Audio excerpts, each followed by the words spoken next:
From the time of the Christian Rome to a period within the memory of many now living, slavery has flourished in Christian lands and uh, nowhere in modern times to such an extent as in our own country. Even before the revolution, probably a million Negroes had lived as slaves within the boundaries of the American colonies. But in spite of the fact that religious motives were so prominent in the settlement of these colonies, and religion was a subject which occupied the thought and effort of private individuals, dominations, missionary societies, and even legislative, if I pronounce that wrong, please let me know, legislative bodies to an extraordinary degree. Here's where it gets interesting. Most of the slaves lived and died strangers to Christianity and with religious and moral ideals, but little better than those developed under the pagan and superstitious beliefs prevalent in their native land. Now, all that I highlighted, let's read that again. Most of the slaves lived and died strangers to Christianity and with religious and moral ideals, but little better than those developed under the pagan and superstitious beliefs prevalent in their native land. See, what they told you basically slavery started like in 1619, something like that. And wrong. If you was to actually look that up, it actually began much, like hundreds of years sooner than that. Columbus, throughout his first voyage to basically do their homework in 1492, by 1500s, 1501, it was a done deal. They came over with that New Testament bullshit and said, accept Jesus or you will die.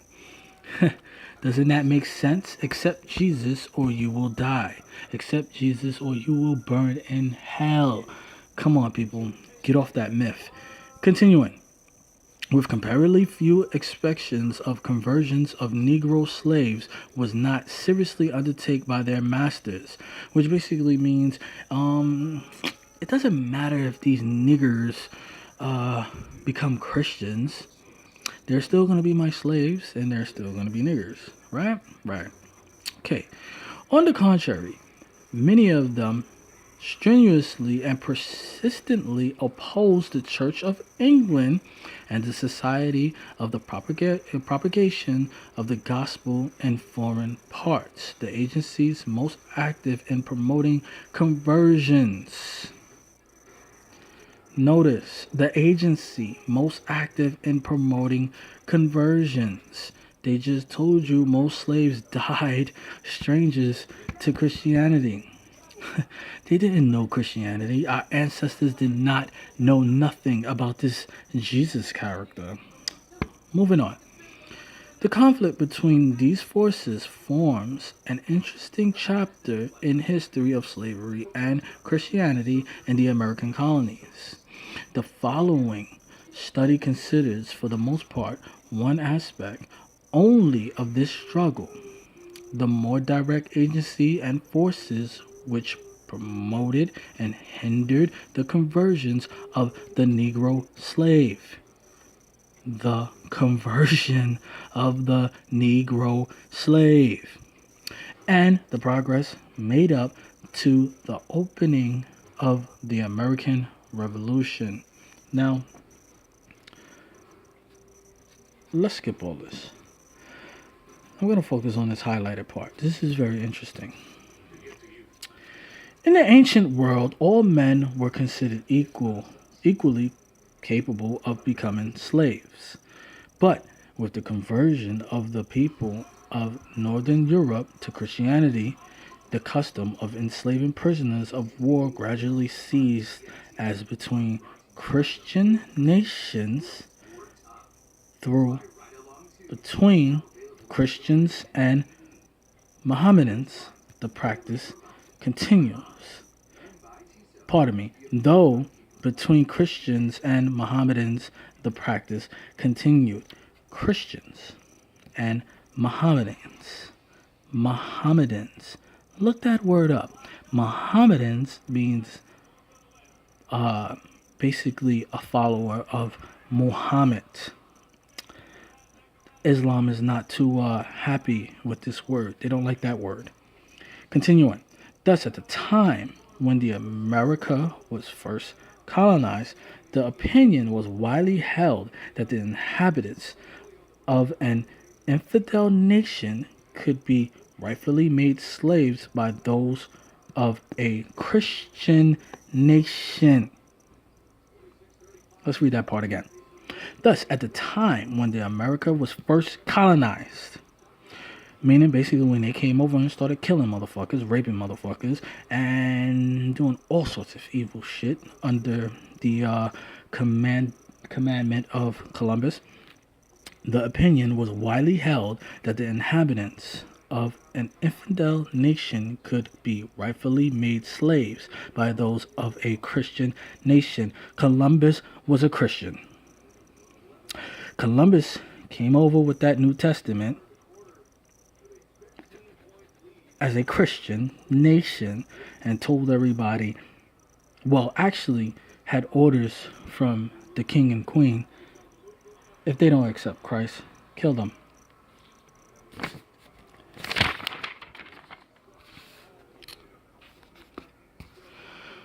We're going to skip all this.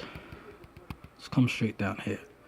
They declared that the enslavement of the Negro was an act of mercy because only through slavery could large numbers be brought to Christ. They're telling you right here. They declared that the enslavement of the Negro was an act of mercy because only through slavery could large numbers be brought to Christ. They made you slaves, gave you a New Testament, and said, accept Christ or die.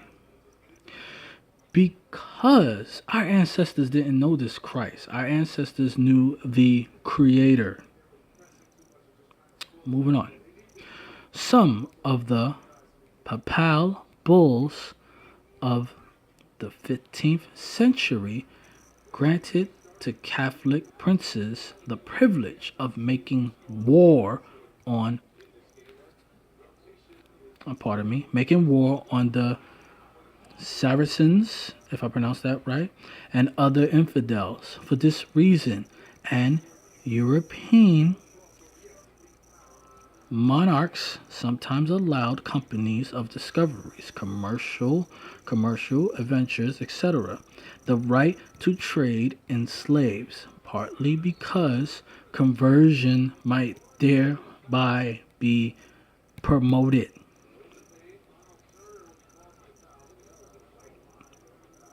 Papal bulls. I made a little side note.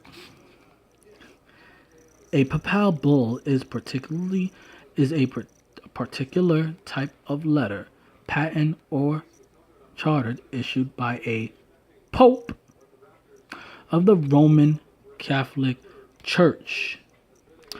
It is named after the lead seal, bulla, that was appended to the end in order to authenticate it.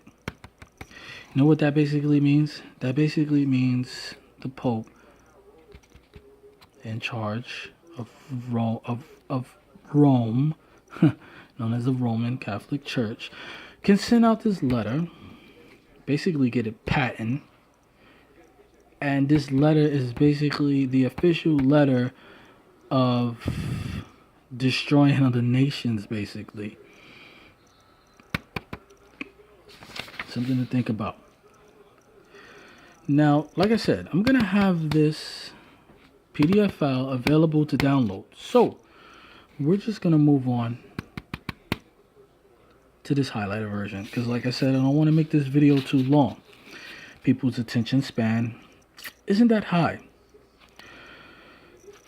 Thus, Mohammedan slaves in Spain and Portugal were not often freed when Christianized.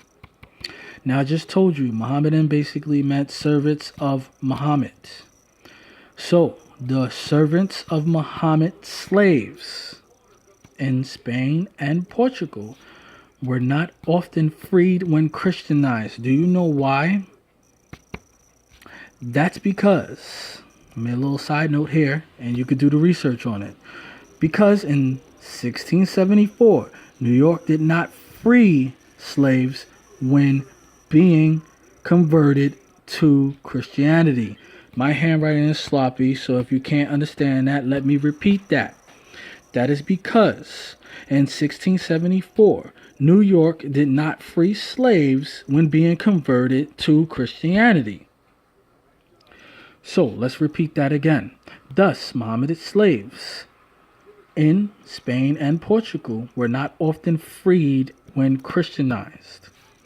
The French code, the French Code New York of 1685 obliged every planter to have his Negroes baptized and properly instructed in the doctrines and duties of Christianity. I mean,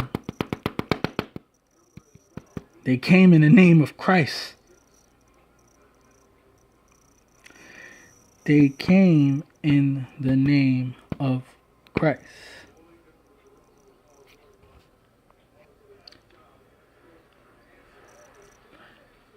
They declared that the enslavement of the Negro was an act of mercy because only through slavery could large numbers be brought to Christ. Only a large number can be brought to Christ. Deuteronomy 4:2. Do not add to the word which I commanded you, and do not take away from it, so as to guard the commands of, that's the name, some say Hashem, some say Yahuwah, some say Yahweh, some say Yahweh. It all depends. Your Elohim, which I am commanding you. Elohim meaning power. Deuteronomy, known as Dabrarim 4:2. Do not add to the word which I commanded you, and do not take away from it.